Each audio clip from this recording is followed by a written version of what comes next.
So today we're going to narrow a Ford 8.8 rear end.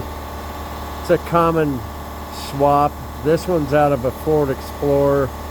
Obviously has a 5-lug bolt pattern on it versus the 4-lug that come factory in the Fox body Mustangs. So the only problem is with the Explorer rear end, one axle and axle tube is longer than the other. This one's 20 inches and this one's 17 inches. So what we're going to do to narrow this, so I went ahead, got my rear end laid in the bandsaw. What I did was set my inclinometer on the base of my clamp. Make sure that you don't have any metal dust or anything underneath of it. Use a wire brush or whatever to clean it off. But what I did was zeroed the inclinometer to the vise and then used my pipe jack back here to get the elevation exact. Okay, you want this cut to be as perfect as possible.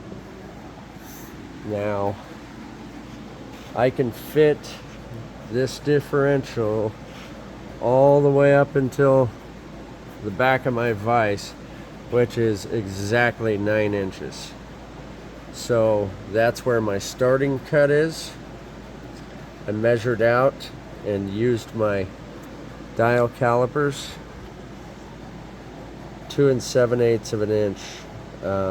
That was the difference between the two sides. Okay. Now what I'm going to do is I'm going to cut this joint first, and then I'll go ahead and throw this tube in there, flipped around, and cut our 2 7/8 wedge out of there. And then we'll get it all jigged back up. Another important thing is I went ahead and laid a piece of angle across this, butted all the way up into the housing, laid it all the way across, and used a cutoff wheel and marked a reference line. It's notched into the rear. You can see the notch right there, lined up with this notch. That's very important so that you can get your flanges straight again. So here we go. I wiped off our marks, our old marks, measured out 2 3/4 with my calipers, and I use the finest marking pen I can to hit that mark.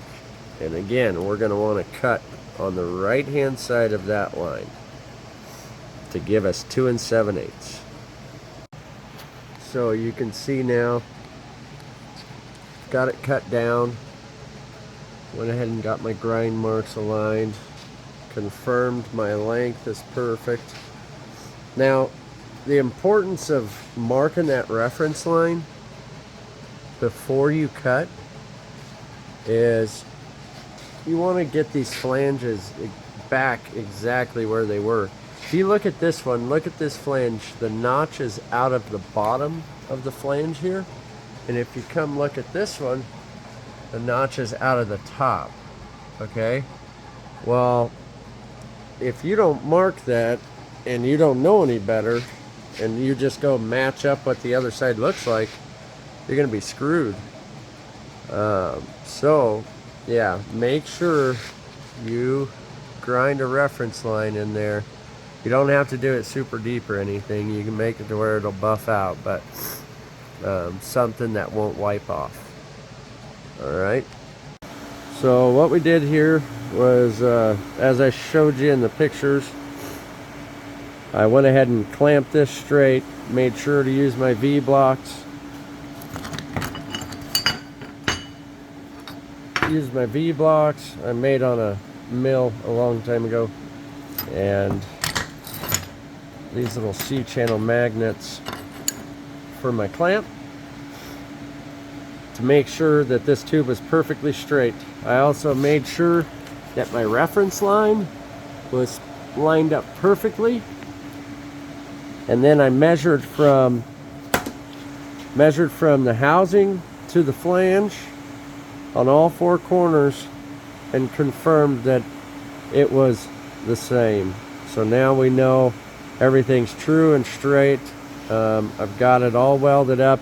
I started with quarter tacks. When I clamped that thing up, went ahead and tacked it opposite corners, right? Make sure that you use plenty of filler rod when you make your tacks. If you just try to fuse tack it, there's a good chance it's going to crack. Anyhow, after I did the quarter tacks, I went around and did 4 more. So now you have 8 tacks all the way around it. Go ahead and check with your tape measure, confirm your measurement again, and then weld it up. That's 2 passes because I beveled the tubing. I left probably like a 1/16 of an inch land on the end of it, beveled it real good. My first pass was with a 3/32 size ER70 S2, just mild steel filler rod. And like I said, I do stitches, so I go and connect my tacks, go to the opposite side, connect your tacks, keep rotating it till you're gone all the way around.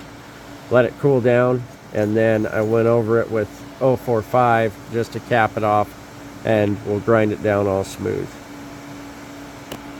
So now that we got our axle tube shortened up, we've got it welded on, we know it's straight, we know it's at the correct length. Another common thing for these 8.8s is once you get to a certain power level, these plug welds, these factory plug welds that hold the axle tubes in, can shear, and you can spin an axle tube. So what we're going to do is weld up the axle tube to the housing. Now this is not cast iron, it's cast steel. So technically you could use an ER70 S6 or S2 rod.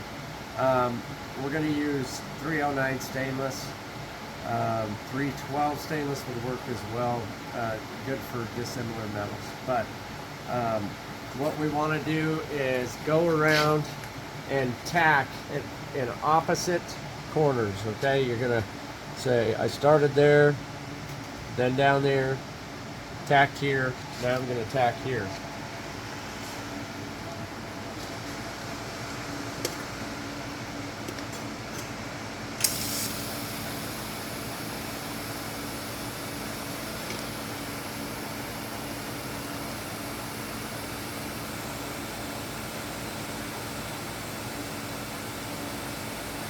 And normally what I do is I'll do quarter tacks, and then I'll go around and do quarter tacks again. So I'll do 8 tacks all the way around, and then I will rotating the whole time you do this, flip-flopping, and then I will start at one tack and stitch it together to the next one, go to the opposite side and do the same thing.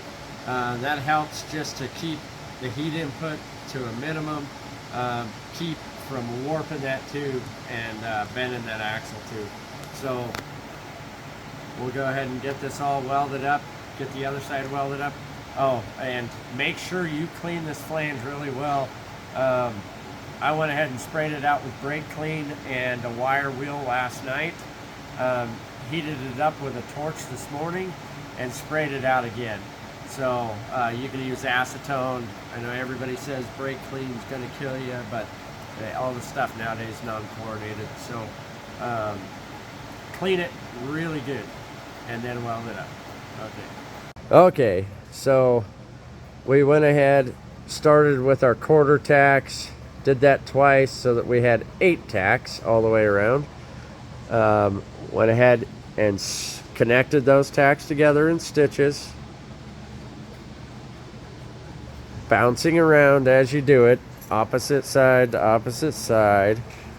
We've got both sides welded up. We've got our tube welded up. I went ahead and tried to fill it a little fat so that we can grind it down smooth. I didn't do all this. The owner brought it to me like that, so I didn't do all that marring. But anyhow, we've got an 8.8 out of a Ford Explorer that is now ready to go into a Fox body. Both axle tubes are 17 1/8 long. He'll take two right side axles from two different Explorer rear ends and throw them in here to make his 8.8 for his Mustang. He'll still have to weld on his brackets and everything, but we've done what we were paid to do.